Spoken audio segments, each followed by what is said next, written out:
Welcome into our ESPN FC Facebook Live. I'm Alexis Yunus here with Stevie Nichols' first Facebook Live, I think it is. Yes. All right, well, there you Can't go. wait. First time for everything. I want a time to be talking about anything then during the World Cup. Group C action has just concluded, and we have seen France officially qualify for the round of 16 after a narrow 1-0 defeat, another narrow defeat, this time over the sweethearts of the tournament, Peru. If any Peru fans are watching, my heart breaks with you. But again, I say a narrow defeat, Stevie, because I feel like we expected a bit more from France. We've been talking about this for some days now on the show. The media has been absolutely vicious to the French players. Did you see any signs of improvement in this match against Peru? In a word? No. Plain and simple. I guess you want more than that. Listen, France, certainly in recent months, and even during the qualifying, were very underwhelming, considering... So was it just media hype that we were expecting so much? No, I think we all understand the technical players that they have.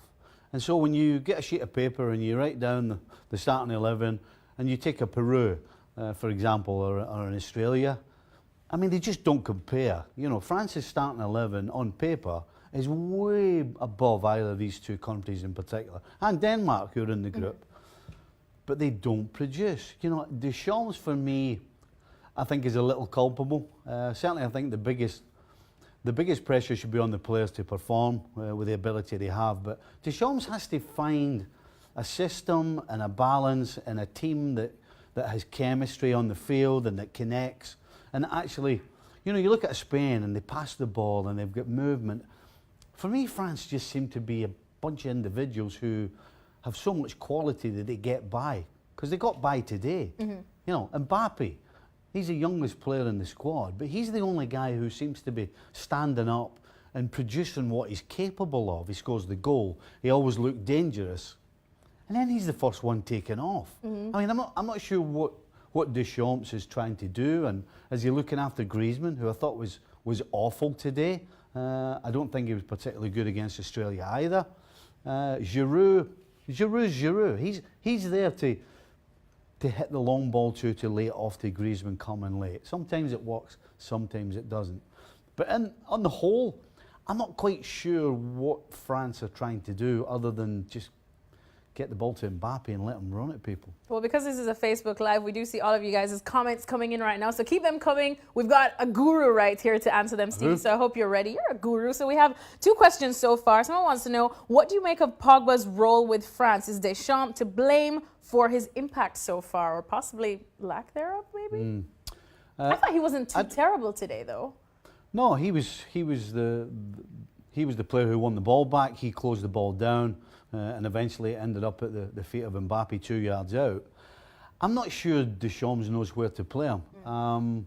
Sometimes he plays him on the left of a three. Today he started in a deeper position beside Kante. So where do you play Pogba? You know, we asked the same question at Manchester United. At the end of the day, I believe he should play in the midfield as far forward as possible, because he has got ability and he sees things that many other players don't. So, you know, his teammates have to help him also, but I think Deschamps has to decide where he wants to play Pogba and leave him there and get him some time in one position. All right, another question coming in now. Where do you put France's chances of winning the World Cup now after seeing their first two matches?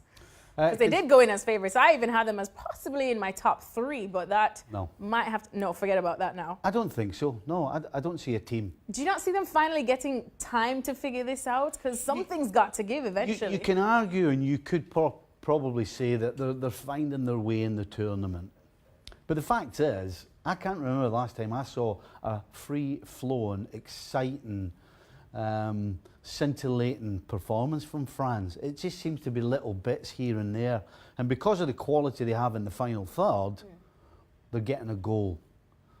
You know, you don't expect France to struggle to overcome Peru 1-0. But credit to Peru and Australia, they did put up some serious fights in both different kinds of fights and different styles, but still France just not impressive. Well, the truth is, the difference so far has been the quality in the attacking third, because if Peru had France's quality, or certainly the players with the technique of France's players, then this could have been different. So it's about the final third, and France showed that, as I said, on paper they're better, and well, in the final third they're better. Now, what would you say then to the people who, because I saw a few tweets about this while the criticisms were flowing in for France, I say, hey, look, it's not pretty, it doesn't look that comfortable, but at the end of the day, France now 2 wins, they are unbeaten, and they are into the round of 16. So isn't that just what matters? Yes. But it just won't get them as far. Well, you know, football players are not daft, and they know when things are going smoothly, and they know when you're struggling a little bit. And so when you're playing against weaker sides, you can get away with it. It's about results, yes it is. But at the same time, in the back of your mind, you know that coming along are going to be a lot tougher opponents, and opponents who are going to have a lot more of the ball than certainly the previous ones had. And for France, that would be a worry for me. They don't inspire me, they haven't inspired me. And so, yeah, they're definitely outside the top 3 now, I think, as favourites for this tournament. All right, well, more questions coming in now, and one person who definitely has impressed you somewhat, Kylian Mbappe, whether for club or country, and he, of course, his goal today made him France's youngest World Cup goal scorer. He's actually the only player to have scored for France at the World Cup who was born after France's 98 World Cup win, because he was born in December of that year. Unreal. What were you doing at 19? Well, you're probably quite talented as that as well, Stevie. I was in the pub. You were in the pub. All right, so Kylian Mbappe, a little bit more impressive than Stevie Nicol. I definitely was not allowed in the pub back then in Jamaica. Well, I was, but my mom didn't let me go. Anyway, so how would you rate Mbappe's World Cup so far? It's only been 2 games. Mbappe gives me the impression he thinks he's in the schoolyard. He's getting he's the having ball. Fun. He looks as though he's just enjoying what he's doing. When you're a kid and you're on the school playground, you want to get the ball and you want to dribble past people and score goals. He looks to me as though that's his attitude. Give me the ball, and when you've got the pace and the strength that he has on the ball, it's a good idea. Give him the ball. You know, defenders absolutely detest somebody running at them with pace and ability. It's an absolute nightmare. You don't know whether to back off. You don't know whether to step up, because if you step up, he's past you. Yep. So he is an absolute nightmare for defenders, and the guy is absolutely a breath of fresh air. You talk about somebody who just goes on the field and says, this is what I like doing, and this is what I'm going to do. World Cup or not, I'm doing it. But it's fantastic to watch. At the end of the day, this is a World Cup, and there still are other youthful players on the squad too. So how does Deschamps get that out of the rest of the players, like the Pogbas and the Griezmanns at this stage? That is part of the, you know, when we talk about the greatest coaches, that is part of the mystique of why certain coaches are better than others. And for me, it's about being able to get into a player's head and to either calm him down if he's a bit flighty, or get him going if he's a little bit too laid back, to find a way of getting him in a state of mind.